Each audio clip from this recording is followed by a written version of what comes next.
Hello, this is the day that the Lord has made. I will rejoice and be glad in it.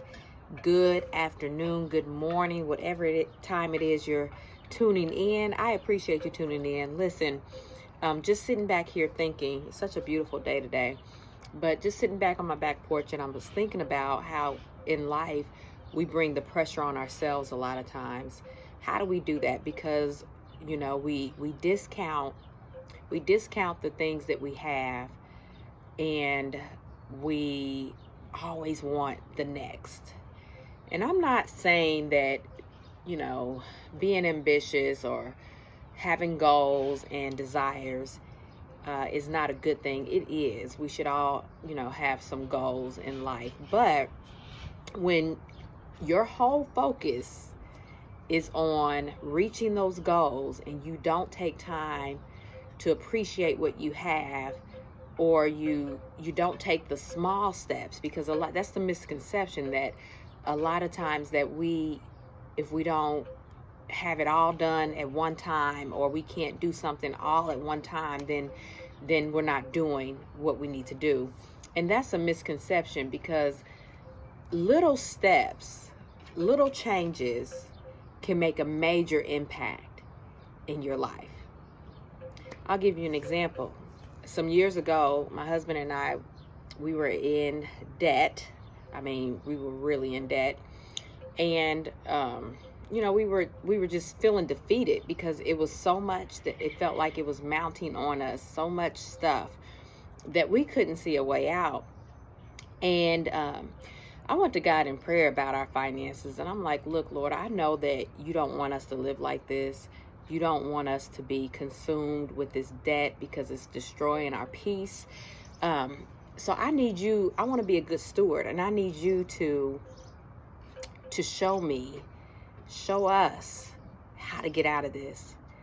And so we began to make small steps, small changes. We budgeted. I was famous for having a calculator in my hand when I went to the store, and I had my list, and I would write off what I, purchased, and I would look at different prices, and I would calculate it, so I knew what I was going to be spending, and I had in mind an amount that I wanted to spend. And when I got to the register, I already knew that I was going to be within that amount, because I was calculating along the way.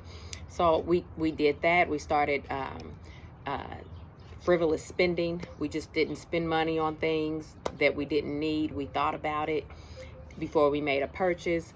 And then we slowly started paying off stuff. And it could be defeating in the beginning when you start paying debt off, because you feel like you have so much of it that this $10 on this debt is not going to make a difference. But it does. It makes a difference. It adds up.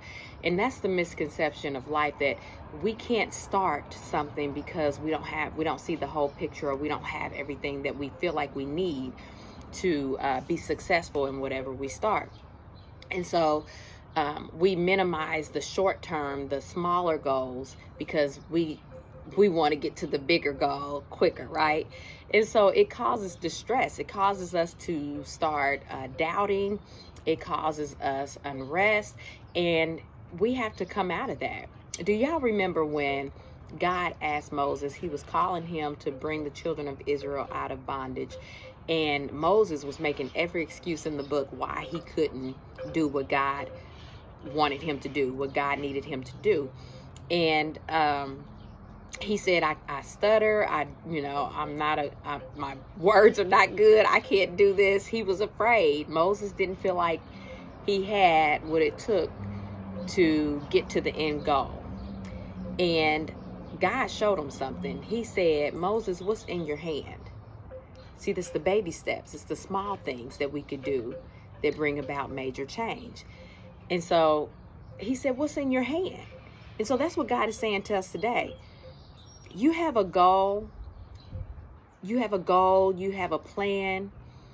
We don't have to start big. We start with what we have. And we make little changes, or we do little things that add up to big changes in our lives. And that's how we meet goals. We're not focused on the end result. We just have the plan, the idea, the goal, And we don't get too focused on it, because that's what happens when we get too consumed with things and we forget to bring God into the equation. And God is saying, just start with what you have, what I've gifted you with, what I've given you. You know, in regard to the money thing with my husband and I, we just started with what we had. We didn't have an increase in money. We weren't making a lot of money back then. We were making enough to make ends meet. We just were not being good stewards over what God had blessed us with. We wanted too much too quickly, and a lot of young people fall in that category. We were in our 20s, and we just wanted too much too quickly. And so we started with the small changes, the spending habits. We didn't go out to eat a lot. We cut where we could, and we started making small payments toward our smallest debt first. And then we watched those debts decrease, and we got motivation and energy because we saw some stuff leaving. So what seemed like an overwhelming task initially, with small changes, we were able to defeat it. We were able to bring that debt down and get to a place where we are today, where we're not consumed with debt. And so I just want to encourage you today, don't discount what you have in your hand. Use that. Use what God's giving you. Use the wisdom, the ideas, the talents, the gifts, all of that, what God's giving you. And continually use them. Start somewhere, but just start. Just start. And don't worry about the end result. Just do what you can in this moment. Live in the moment. Too many of us are not living in the moment. That's where anxiety and stress and depression and all that stuff comes from, when we don't live in the moment. Just live, enjoy today. Do what you can today. And watch God do the rest. Use what's in your hand. And I guarantee you that those challenges, those goals that seem out of reach, you will attain them. Just start. Just start small and build up. God bless you. I hope this message touched you. Share it with somebody. You guys have a great day. Happy Resurrection Weekend.